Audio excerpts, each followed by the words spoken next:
Hi, my name is Ryan Young, and in today's OER, I'll be discussing burden of proof. Now, burden of proof is pretty simple, but it also is complex in two different ways. Those two ways consist of criminal cases and civil cases.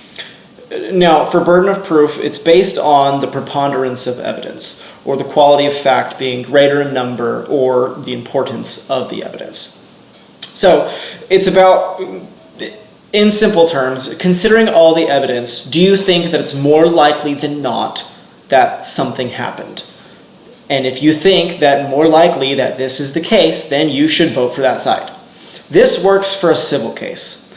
So, for instance, in a case where there is a worker accident, and it's a civil case, is there evidence linking to, okay, was the accident based on faulty equipment? Or is there evidence based on, was this due to the worker's own negligence? Therefore, you can decide at the end of that trial, is it more likely that it was the worker's fault that this happened, or is it more likely that it was an equipment fault and it's on the business? Now, so you can do that in civil cases, where you can say, I'm 75% sure that this happened this way, I'm going to vote for this side. This is the opposite for a criminal case. In a criminal case, the burden of proof is basically, it has to be beyond a reasonable doubt. Because this is dealing with human life and the sentencing is much more severe, there has to be, no questions asked, proof that this person was guilty.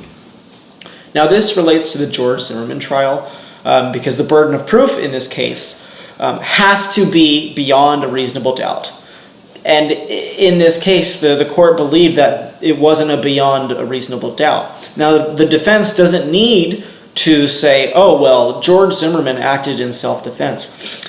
They didn't need to prove that. All they needed to prove was that, hey, there is not enough evidence to convict him of this crime.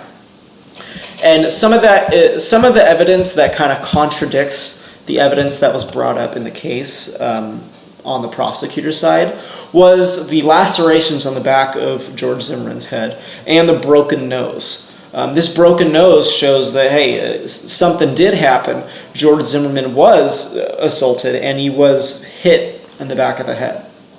So, considering those two pieces of evidence, it makes it hard to prove beyond a reasonable doubt that George Zimmerman wasn't acting in self-defense. It's still up in the air, which is why I think it was such a difficult case.